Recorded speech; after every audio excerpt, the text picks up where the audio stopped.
We're in our series that kind of springs from this membership package that we have. So if you wanted to become a member at this church, at Terrace Pentecostal Assembly, or if you have become, there are a few things that you just check off and say, hey, I'm going to commit to doing these things. And so we've just kind of done a 4-week little series here to go through those things, to talk about, hey, what does it mean to be a member? What does it mean to be in this community? And so the first one we talked about was a commitment to prayer. And then we talked about a commitment to just really being in community in an authentic, consistent way. And then last week we talked about committing to giving to this church community. And this week we're talking about service. So on that membership package, one of the check boxes is, hey, as a member, I'm going to commit to being, to serving in at least one of the ministries that goes on at this church.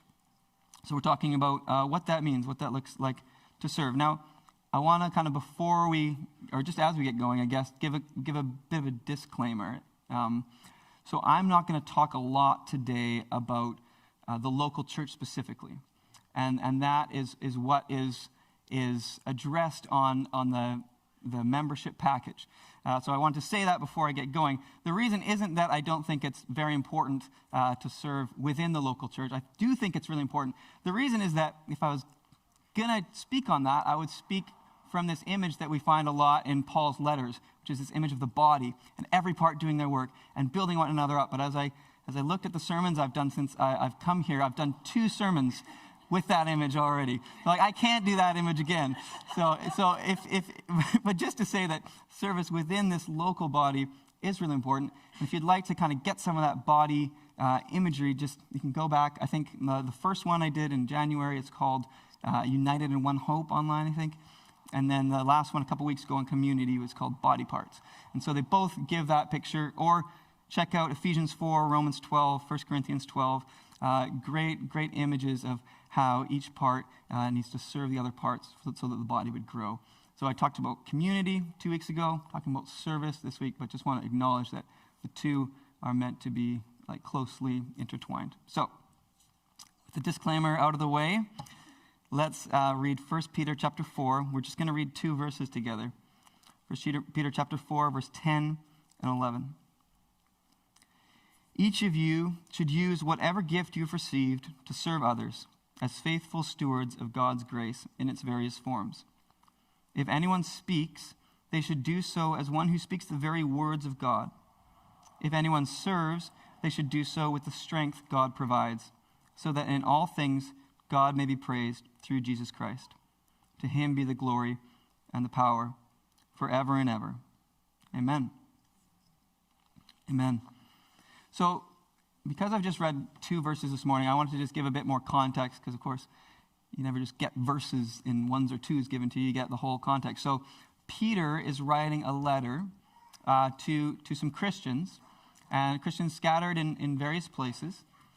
And these are Christians who are being persecuted just because they're called Christians. Just because they take the name Christian on them, they're being persecuted. And so Peter wants to encourage them that their suffering isn't going to be forever, that it is temporary, and that Jesus is going to come again, and he's going to reward them.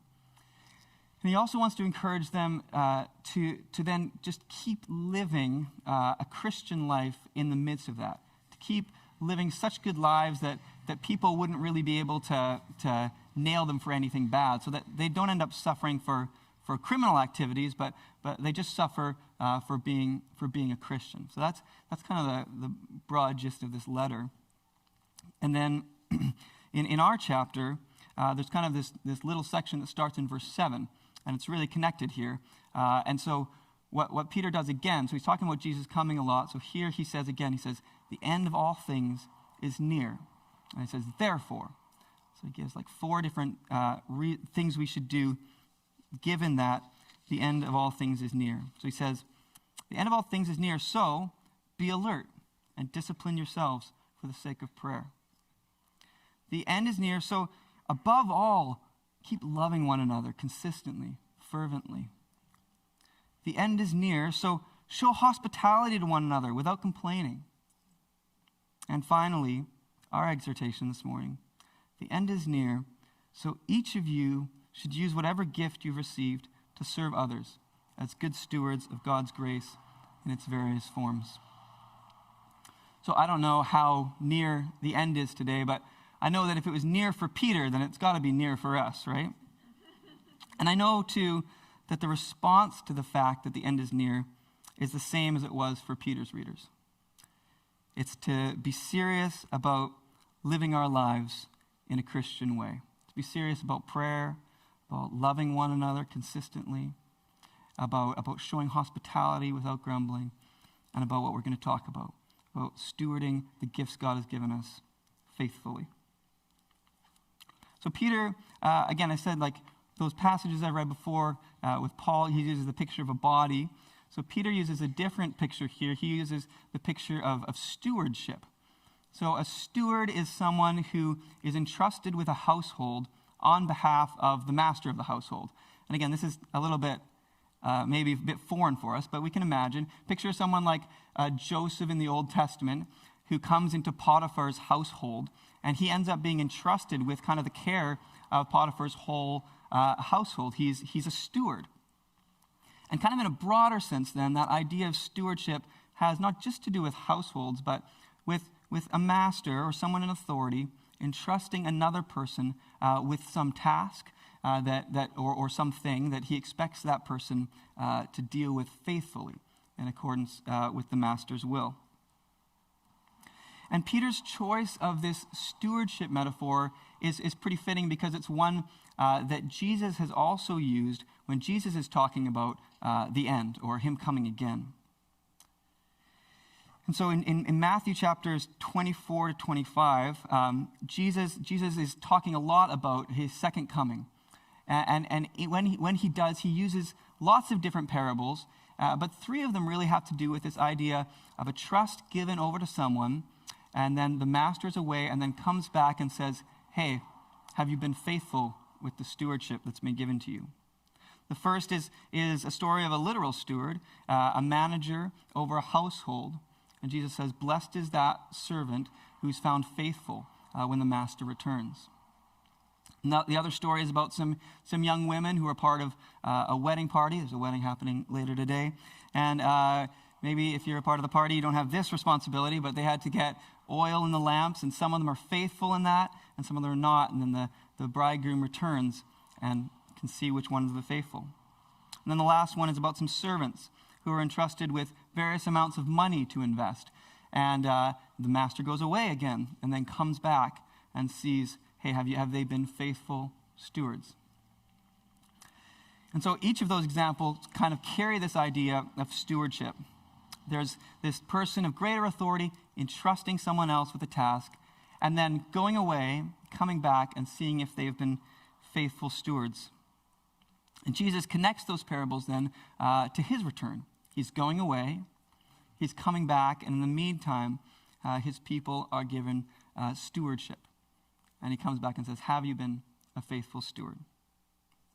And so Peter says a similar thing. He says that we've been given gifts, but we hold them as stewards in anticipation of our master's return. We don't own these gifts. They're not ours by right. We're given stewardship over them in order that we would use them in accordance with the desires of our master in anticipation of his return. That's the stewardship idea, and it's kind of the main image that Peter's using here. So what are these gifts that we've been given? So, if you read Paul's lists, he'll give these long lists of gifts.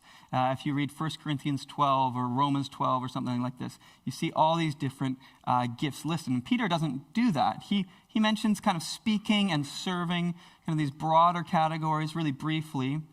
But he also uses this phrase. He uses the phrase God's grace in its various forms.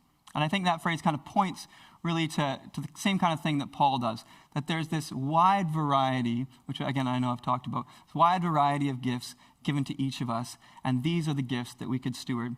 And I think in some ways, because Peter's so brief in his description, I think it also kind of opens us up for an even broader picture of what the gifts are that are given to us.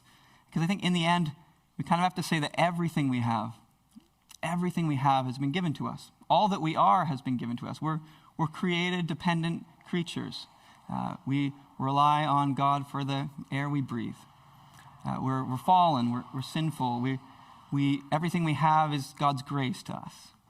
And furthermore then, we've been called as ministers, as a holy people to God, and we've been given gifts to steward and to use as according to God's desire and will. So everything we have, and of course those specific things that have been given to each of us. And we're called to steward those things then. All that we are, all we've been given, steward them in accordance with the will of God. So what does that look like? What does it look like to be a faithful steward of the gifts we've been given? How are we to be good stewards of God's various graces? Peter says this. He says that being a faithful steward of God's gifts means that we serve other people with the gifts that we've been given.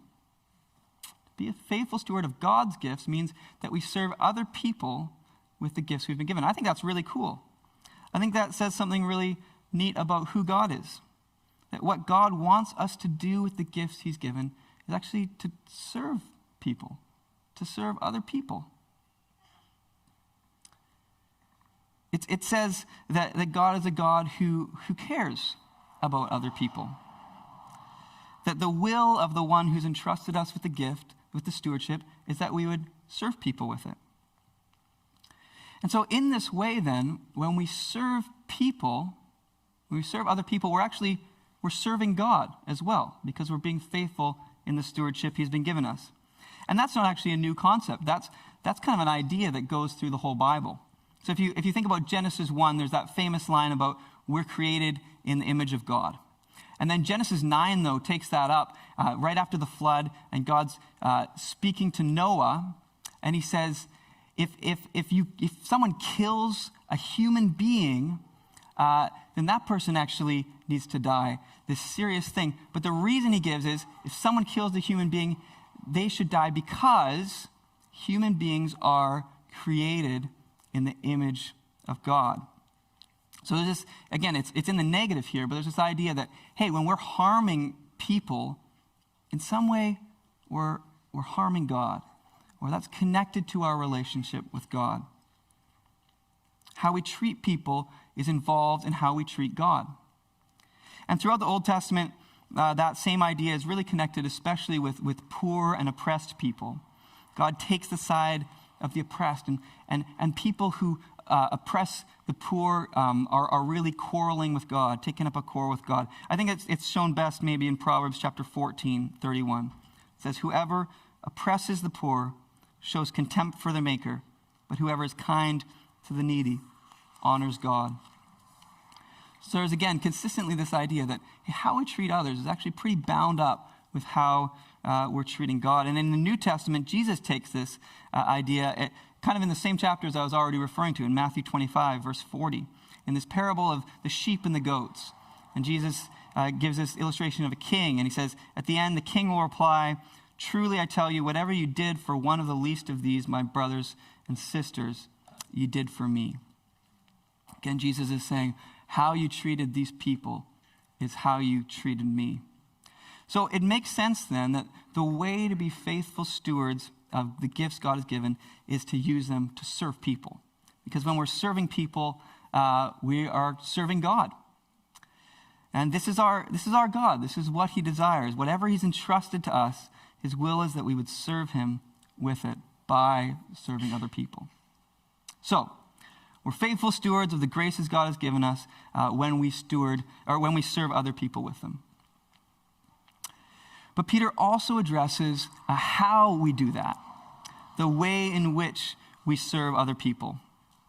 And it's at that point that he talks about these two categories of speaking and serving. And he says that, if we speak, we should speak as if we're speaking the very words of God. And if we serve, we should do it with the strength that God provides. And that we should do this so that in all things God may be praised through Jesus Christ. In other words, being faithful stewards of God's gifts not only means carrying out his desire that we would serve other people with these gifts, but also that we would do it in such a way as to make clear who has provided the gifts. We want to represent our God and point to him. We shouldn't pretend that we're self-sufficient, shouldn't take the praise for ourselves, but instead carry out our stewardship with a consciousness that what we have is not from ourselves, but from God, and we must rely on his strength and his wisdom and give him praise. I think when Peter's talking about that speaking as if we're speaking the very words of God, man, that just gives you an awe and when you're doing something like I'm doing right now, a kind of awe and seriousness about, okay, when I'm serving and I'm up here, I don't want to just be saying my words. I want to say God's words and communicate those clearly. And this idea of serving with the strength God provides means I'm not relying on my own strength. I'm not just saying, yeah, I can do this. Of course I can do this. No, I'm saying God has given me this gift. He could take it away. I need to rely on God for this strength.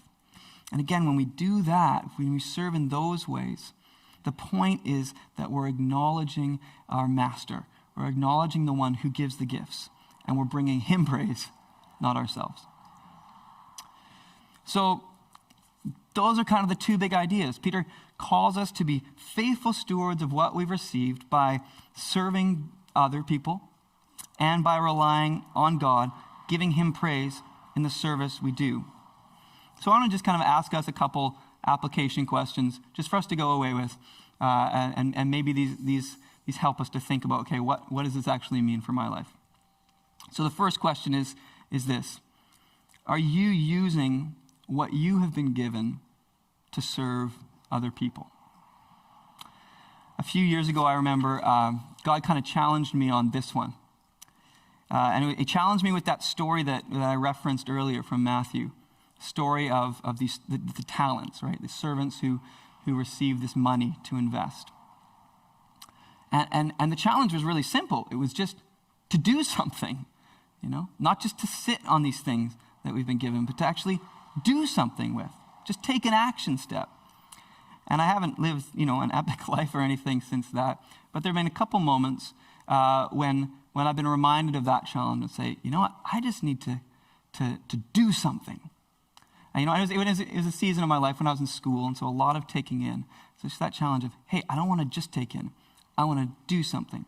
I want to give. I want to serve. So maybe that's a challenge for you this morning. Maybe you've felt stagnant in this area. Maybe that hasn't always been the case, but maybe it is now. And so I'd ask you, as I've asked myself, what's an action step that you can take towards being a faithful steward of God's gift? How can you start serving other people right now?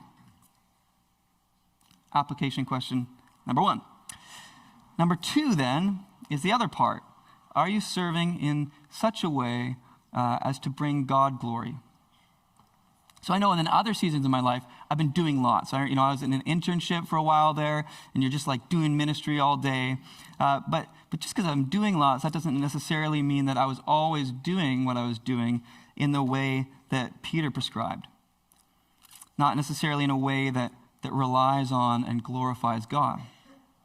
And I think that's a perpetual danger for any of us who are doing ministry, whether that's professionally or as a lay person. I think there's always a danger of doing it on our own strength, speaking our own words, and receiving our own praise.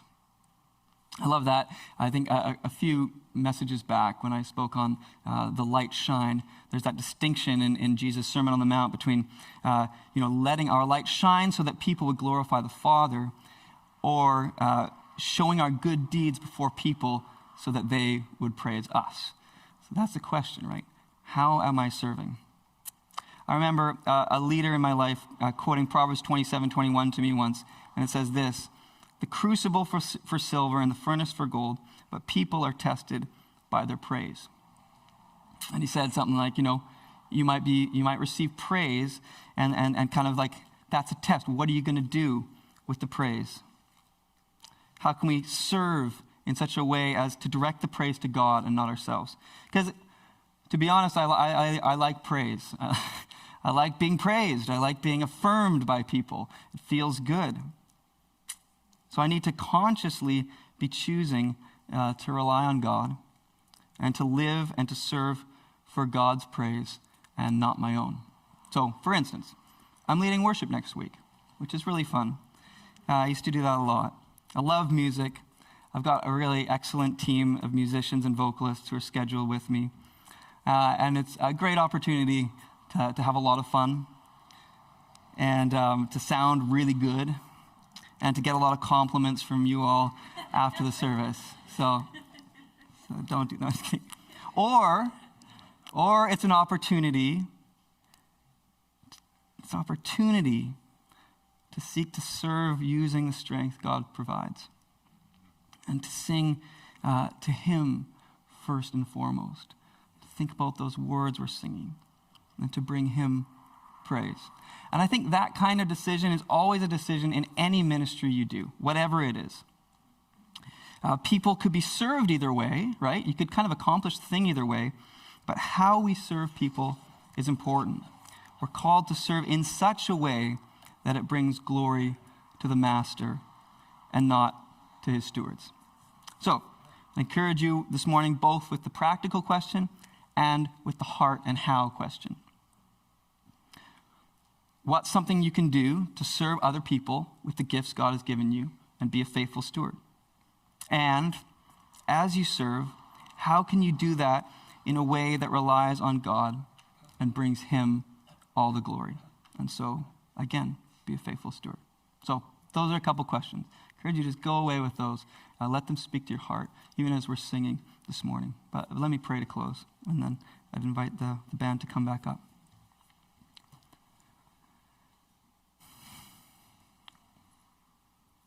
Father, you know our hearts, and you know our lives. Pray that you speak your words, just as I've endeavored to communicate your word this morning.